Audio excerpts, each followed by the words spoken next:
Hello, everyone, and welcome back to the United Star. I am Atanu, and today I am joined by Vishesh from the United Star, Akash and Param from MU Delhi. How are you guys? Good man, good. Thank you so much for having us. All good, all good. Always a pleasure Thanks, to talk man. to you guys. Akash, let's start with you.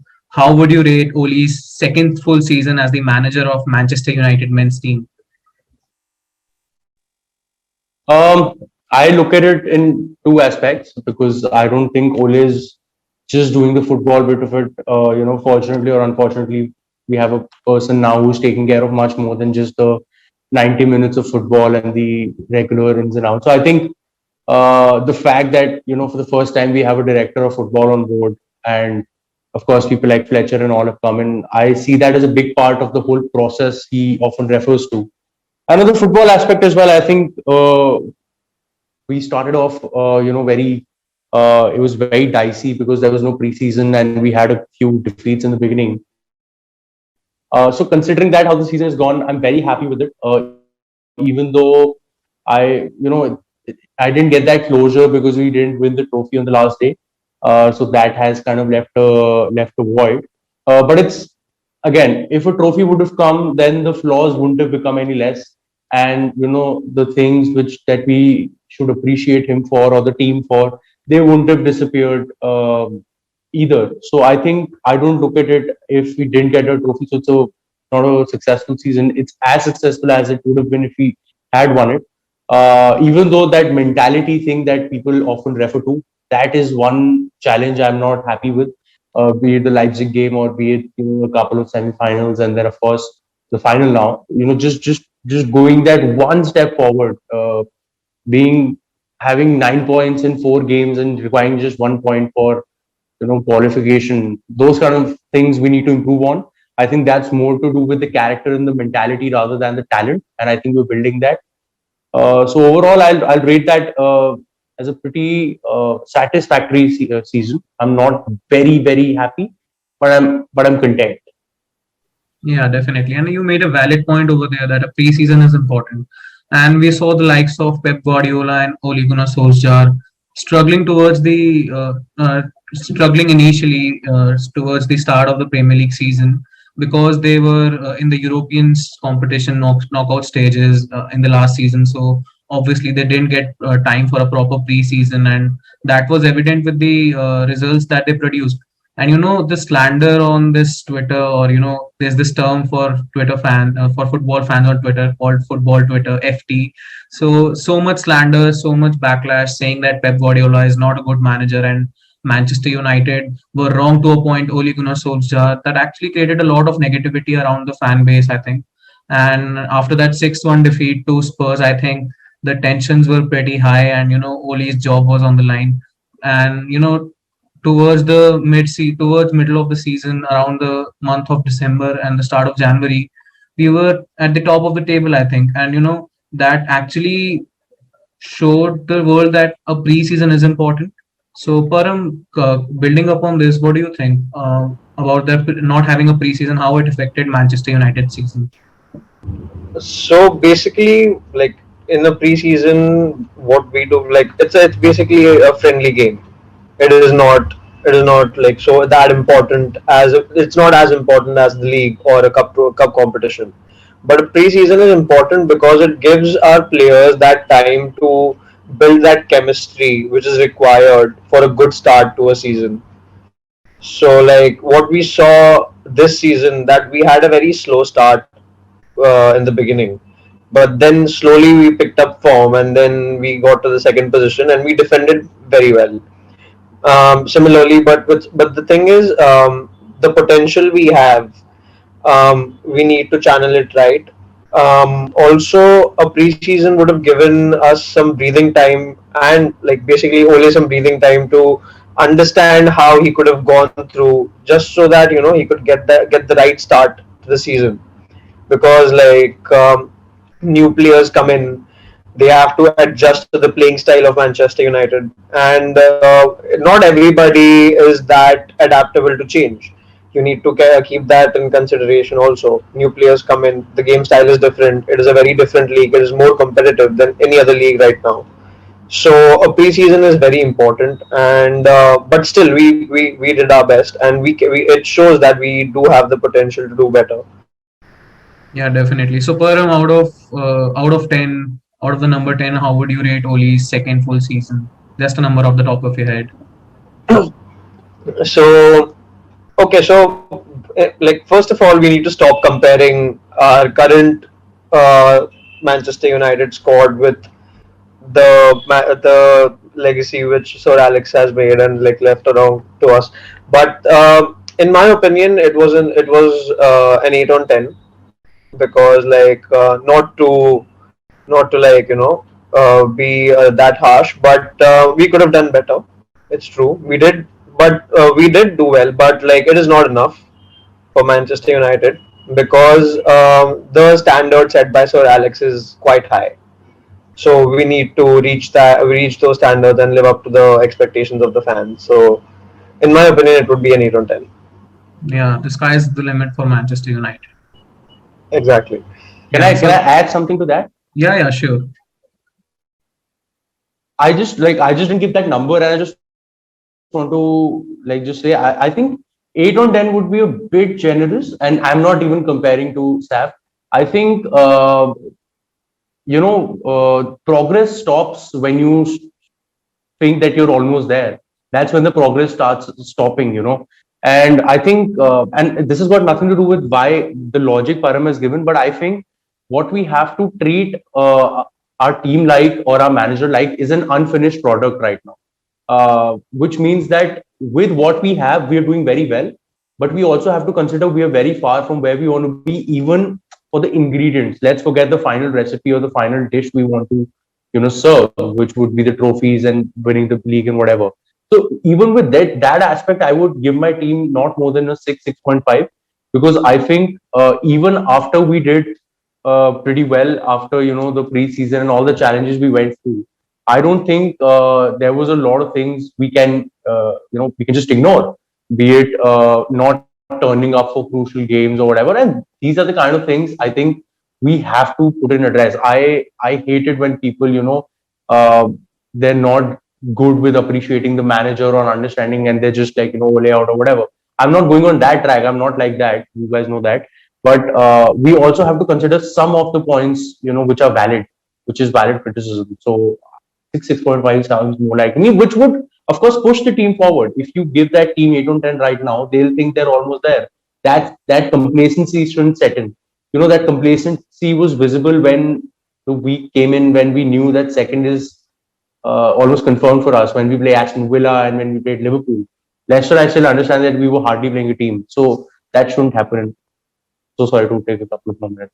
No issues. But No, I just think that's just a bit harsh, but yeah, it's okay. definitely. It's a very valid point. I was just being, it's true, I was being a bit generous, because I was comparing this season to the last couple of years, how we've been, and like the circumstances are we've been in, like during the season, as in the pandemic and the protest and everything which was going on. So like that's why. Plus, like I don't know if you guys think so, but and I might not be on the same page, but I also don't think that like winning the Europa League would have been something good for us, because like right now there is a protest going on against the Glazers, but that would have given them an excuse to get away again. Like they would have given the fans an excuse of us winning the trophy, and we are on the right path. Like you guys need to calm down, and they would go on another 2 years spree with Ole, the way they've been with the other managers. So that's why I feel that winning the Europa wouldn't have done so much with us. But like around like the circumstances during which we've been playing, like we've done quite well according to me. Yeah, definitely. So, Vishesh, building up on that, do you think Param was right in saying that United losing Europa League final is actually a blessing in disguise, because now United fans and the United team also knows that what we need to do to win that extra silverware, and the team doesn't have a lot of players who have won something substantial. And maybe Europa League would have boosted their confidence. But I agree to Param here that Glazers would have used this trophy card, like they used the pandemic card, and would have said that, okay, see, we backed Oli, and he won the Europa League, and that's it. We won't back him in the summer. He has to do with the squad and move on. So Vishesh, your thoughts about that? Okay, so as a whole, let me put it this way. When we started off the season, again, the manager wasn't back. If we had to get the likes of Cavani, he was free for 5 months and wasn't playing football. So if that was a player that we needed, we could have got him way earlier, got him adjusted to the league. Seen that form that he hit in the last 6 months could have happened way prior than what has taken place. So when it comes to the board finding excuses, they always will. They're right now when they're having their fans forum or they're saying that we're going to help Old Trafford look better. This is just words at the moment, irrespective of what the actions of the team are. It's not going to change. They have to communicate because they know that they have made a mistake. If today you win a Europa League is insignificant. It is a Europa championship at the end of the day, but it's not the Champions League. It's not the same money that is coming in. And for the players that we had playing that game, we've spoken about this ample of times. We were far more superior than the opposition. What it comes down to is why the players and the manager are not turning up for these games. As Akash said, when we look at the Champions League and we just needed 1 point out of three possible games, and we still messed it up. Or it is the final that we're in and we aren't, as Ole said, we do not show up. I mean, you're in the final of a game or you're in the semi-final of a game. How can you not show up for these games? How can you have the attitude that if we lose, it's all right, or we aren't going to put our best foot forward? So that's where the players are still lacking. And I think Roy Keane said it right, that somewhere it seems like the players have accepted loss in these big games. Because if we look at it, it's been 5 semi-finals, 1 quarterfinal, 1 final. The final push is not there. They do show themselves as being upset, but does it affect them to the level where they need to win the next trophy? And that's the step that we need to take. So when we're talking about 6.5 or 8, putting a number to the season is insignificant. What needs to change is the mentality and at the same time, the improvements to the squad. Yeah, you made a valid point there. And I think you are correct in saying that it's not just the board, it's the manager, it's the players, it's Oli, it's the coaching staff, it's everybody. It's a mixture of everyone. But like Param said, that there has not been enough backing to Ole Gunnar Solskjaer. So I'll just paint you a picture, and by painting a picture, I mean not fiction, but this happened in real life. We saw what happened with Frank Lampard. He was given the likes of Thiago Silva, Mendy, the goalkeeper, Ben Chilwell, Malang Sarr as well, Hakim Ziyech, Timo Werner, Kai Havertz. That's 7 players. And out of those 7 players, I think 6 directly go into the starting 11 at Chelsea. I don't know about Manchester United, but in Chelsea, 6 out of those 7 players go straight into the starting 11. I don't know about Malang Sarr, as I've not seen him play. But and you saw that Frank Lampard, failed to carry out the momentum that he gained in his last season, like 2019-2020 season. And he that 3-3 draw against West Brom towards the initially against West Brom, Chelsea, 3-3 draw. They were losing 3-0 or 3-1, and that was evident that Lampard has been back. He is not performing, so sack Lampard. And I think that has to be the mentality when a board is going to sack a manager. And we've seen the likes of Van Gaal and Mourinho not being back properly and then being sacked. And that makes me angry, because sacking a manager is not in the argument because you haven't backed the manager. So, Param, what do you think about it? See, it's a very dodgy situation there, because what we know of the Glazers is very less currently, because like the last time when they took over, they promised to be in touch, and they promised communication, they promised transparency, but which obviously which was a bag of shit. But to like in the past few years, we've seen that like what they find in managers is an scapegoat. But what we have here is like a legend whose reputation is on the line. So, and also seeing the current protest situation, they are obligated to back him. That's what I feel. Because if they had the chance, they would screw him over, or again, they would go for somebody else. But in my opinion, looking at the current market, we need to stick to the people we have, because it is very unsure of who is leaving, who is not performing, who has a bad relation or a good relation with the board. In my opinion, Ole has a good relation with the board, and from what I've read. So, in my like, what I think is we need to give him some time. We don't know what the situation is inside, on the inside. So it is a very dodgy situation. So we can't say from a fan's point of view. Only if we knew what was going on and how things were between Ole and the Glazers, we could tell.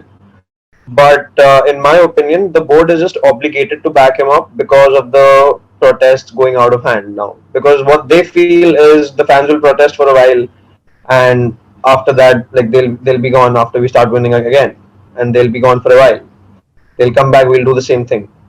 But like this season, how the protests have been going on, like they have to back him up. They don't have an option. You Akash, know, building up on that. I'm just Yeah, gonna come Vishesh, go in here. on. A quick thing. I think when we lost to Spurs, Pochettino was a very serious consideration that was taking place. I don't think the board was not looking out for other options. And we all know when the season started, Ole was the favorite manager to get sacked. So the growth that he's shown as a manager makes him deserve a new contract. The way that the players under him have developed, like in the likes of Luke Shaw, even for Fred for that matter, or Rashford, Greenwood, they've just gone one step on top, and that's where coaching and man management takes place. So while he's not the most experienced or the most trophy cabinet manager, he's proved a certain point to give him one more season. No way has he proved that he has the right to stay here for 5 years and have a project like, let's say, how Pochettino had at Spurs. But he's given himself one more season the way he's performed with this team. God forbid there's no progress next season, and that's a different topic altogether. What is progress? You came second, you reached the final. So the ideal progress would be moving one step in front and finishing first. But is that possible with the side that we have? So it all depends on that progress. And if he manages to succeed at that, then only does he deserve it. So if today United are going to sit down and give him a 5-year contract, I won't be supportive of that. But if they extend him by 2 years, that still makes more sense for me. Akash, what do you think about what Vishesh said? I kind of agree with both of them. For the question, I feel that, see, I'm going to say something about what you mentioned about Chelsea in the beginning and then come to this point via that. I don't think, the logic behind sacking Lampard was that, okay, see, we gave him 220 million and still he is not doing much, so let's sack him. Even though Chelsea do have that tendency, but in this case in point, what happened was that people inside the dressing room were complaining, very similar to what was happening during Mourinho. Because I don't think Marina in particular, who I think is one of the best directors of football, along with Tiki at City. These two people are not known for taking decisions right away, quickly, and they know they have that intelligence that, okay, we've bought in so many first team players, everybody will settle in their own good time, so the team will find momentum a bit later towards the season. Even if Lampard continued to stay and Tuchel didn't come in, they still would have done well towards the latter half of the season. It's inevitable because 6-7 months is usually what it takes for so many people to come together, build a chemistry, and play. Why he went was that he couldn't control the likes of probably say the Alonso situation along with the Chilwell situation, or Rudiger, Zuma, Thiago Silva, so many centre backs, Christensen. So those are the issues he tackled with, and which is why there was a feeling inside the dressing room that this is not the man who can lead us. Now coming to United, I think what Ole has done wonderfully, even when an unprecedented situation like the De Gea Dean situation came up, I think what he did was he stayed calm. And, because when the manager stays calm, no matter how hard the media tries, eventually the fans go on the manager's word or the official word that comes out from the club. They probably, if there's a 5 day saga going on, for 5 days, they might just listen to the media. The fifth day, when the manager comes out and speaks something in the press conference, it usually rests everything. Ole has done really well in those aspects. So there goes the thing that why he deserves another chance, because there were so many issues that were popping up from here and there. Even the Tellis and Luke Shaw situation could have become very bad. The way Luke Shaw was playing, we never heard anything XYZ happening. There's so many midfielders. The Donny situation was there. Donny always came out and said good things. Ole always came out and said that he will be a crucial player for us eventually. So man management is something that he's proven really well, which is why it shocks me sometimes to think about what happened to Sergio Romero there, because usually Ole has done so well, but I cannot help but think that there was something wrong on the other end as well. Especially when you read last summer that Aston Villa had him locked in United. They had agreed a fee with United before the Emi Martinez transfer happened, and Romero apparently didn't want to reduce his wages. So I cannot help but think that there must be something wrong on that side, even though that was sad regardless of whatever happened. Now to the football side of it, to the actual 90 minutes of football and the results which Vishesh was talking about, I think he's bang on there. I don't think giving him 5 years would be a bad idea in general. He's a nice manager, but a club like us, it's been a long time now that we have won a trophy, and not just winning a trophy, you have to deserve the trophy. So you have to play game after game that kind of football that makes you earn the trophy. We've not been lucky with draws. So when people ask me that why is semi-final or final such a good achievement, I tell them that each and every round that we played, almost each and every round was a final in itself. Because it was a knockout game, you were playing against a top team. That doesn't happen with most of the top six teams, if you look at it. We are the most unlucky people as far as draws are concerned. But that can't unfortunately be used as an excuse in the real world. You have to go ahead and make that mark. So, as Vishesh said, I don't think the Premier League is at all a possibility unless the stars align in a particular manner. I'm not saying that I doubt my team. I believe that there are people who are ahead of us. Liverpool will, they were a sleeping giant because of the injuries, and they'll wake up again next season. Chelsea are doing really well. They're, I think, at par with Liverpool now. And City are, of course, miles ahead of all of us. So Premier League is a challenge, but we have to aim for a trophy, and it has to be strategized. So what I would say, what Vishesh said, is that give Ole this year, and you have to give him a new contract, because no manager in the modern age works on the final year of their contract without having an extension. So give him a 2-year extension, lock down all the signings that he needs, at least give him 90% of the signings. So if he wants 7 players out and he wants 4 of them to come in, that's about 10, 11 transfers. Get at least 8 or 9 of them done. So that, tomorrow when something goes wrong on the field, we have only the manager to blame. We don't think that, like this season, that, he got Cavani on the last day, he wanted Sancho, he wanted a centre back. So the board has to make sure that for us to not blame the board for everything, they have to do their job first. And if that happens, then I think there is nothing else but blaming Ole. But as of now, I think with whatever's happening, Ole has been doing a fabulous job. Yeah, you made valid points right there, Akash. So just quickly, what are your aspirations with respect to summer window? Param, will start with you, then Akash will come, and then Vishesh, and then I'll say. You mean transfer-wise? Yeah, transfer wise. Transfer-wise, I would be really happy if we got a centre back, a right winger, and probably a CDM. Because, like, in my opinion, a right winger is very important, because Mason Greenwood is a special talent. We need to protect such talents. We can't expose him this early. He's very young. A centre back, because we need a fast centre back who can play alongside Harry Maguire. He's pretty slow, but he's big and he's dominating. But he's slow, so we need a fast centre back to cover up the space and ground. A CDM also, but in my opinion, Fred and McTominay have done an okay job this season. They can do better, and in my opinion, they will do better. Since the way Scott McTominay has come a long way, as in, like, coming to the first team from the academy. So in my opinion, like for the likes of right winger, we have the likes of Sancho. But I wouldn't be happy if we went for Dembele. I don't think there are any rumors in this window, thankfully. But there's Sancho. And centre back, I would really appreciate if Sergio Ramos just decides to come for free. I would be really happy so that we would have funds for another CDM, and we would have Sergio Ramos as well, and it would be good in FIFA as well. So Yeah, that's great. Akash, same question for you. Yeah, so I'll be a bit more realistic than my friend right here, who's straight out of FIFA 21 career mode.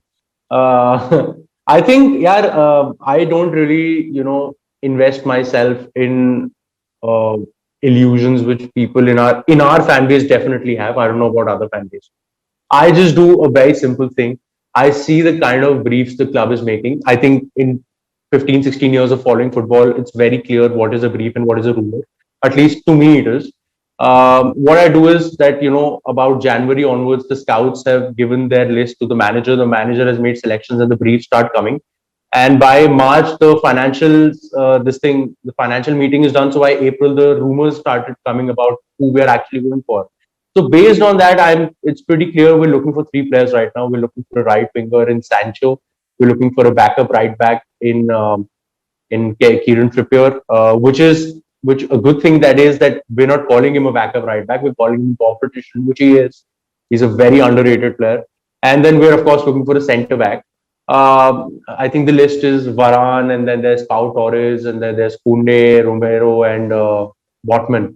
Five players, all five of them good in their own rights. Even though I've had a lot of discussions, I think Pau Torres is my solution to most of the things, because ability is something, skill is something you can develop. You cannot develop intelligence in a player, and he is the most intelligent of the lot.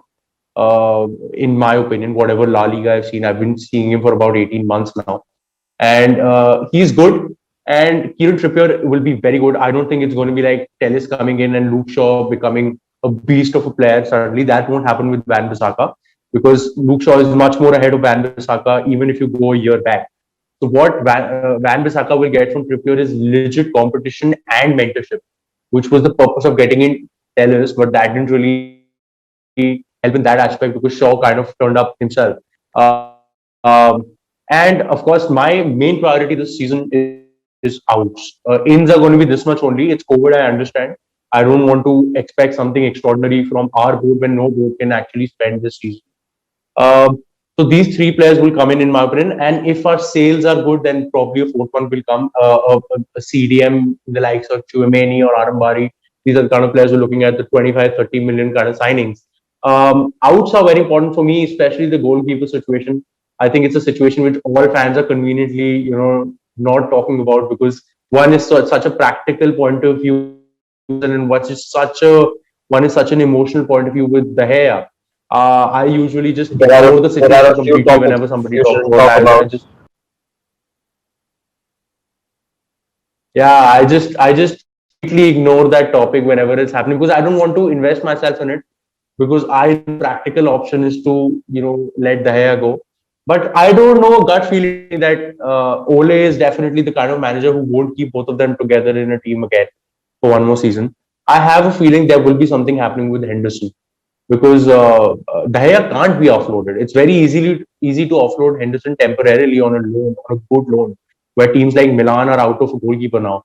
But I don't know what can happen with De Gea, especially when Donnarumma has gone to PSG, which was like, the only club who could afford a goalkeeper like that. And then, of course, people like Lingard and all, everybody has to be sold. Lingard, Pereira, Dalot, Brandon Williams loan, Gardner loan. These are the things. I mean, there's no point giving you a list because you all know it. Akash, you outs forgot are about really important. you forgot about Phil Jones. Oh no. See, you can sell players. You can't sell legends. Please. There's footballers. There's Zlatan Ibrahimovic, and then there's Phil Jones. So he's going to stay here. He's going to run out his contract, and then as soon as his contract is run down, he's going to buy a lavish property in London on the outskirts, countryside, and then he's going to live his life there. And we'll see him on BT Sport there. I think that looks like the plan. But yeah, These outs are really important. Coming back to my point, because I need to connect this, because this winter window is going to be very crucial for us, along with the next window, because this window I predict a lot of clubs going ahead of the curve, because the people will start coming in the stadiums. This point is not being discussed right now. It will be discussed around December, and finances will, significantly improve. And next season is going to be a rat race for a lot of top players, including Haaland. A lot of players will try, clubs will try to, do that business in winters as well. It could be a pre-transfer, it could be a transfer with extra money given for winters itself. For that, it's very important to offload all of the players who are extra here.